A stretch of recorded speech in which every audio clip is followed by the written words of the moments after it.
Why does my furnace ignite and then shut off? This usually happens because a small metal part called the flame sensor is dirty or worn out, causing the furnace to think the flame is not really there, so it shuts itself off as a safety measure.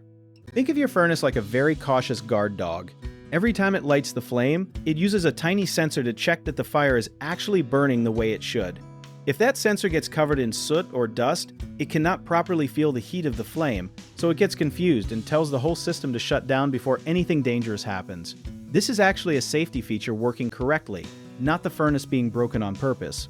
Most people do not know that this little sensor is usually no bigger than a pencil and sits right next to the burner flame.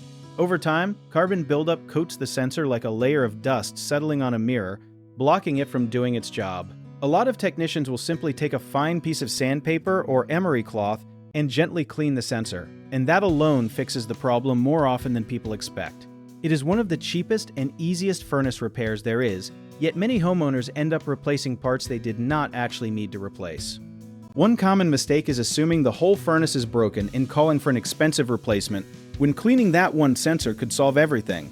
Another thing people often overlook is a dirty air filter, because when airflow gets blocked, the furnace can overheat and trip a safety switch, making it look like the same ignite and shut off pattern even though the real cause is something completely different.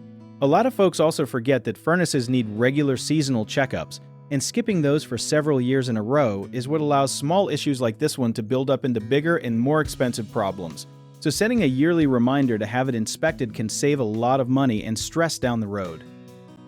If you need help with a project, search for trusted, affordable local contractors at www.bighomeprojects.com. You can also download our app, Jawbit Tier, where homeowners and property owners can list jobs and have home service experts and contractors reach out and message you back with their estimates.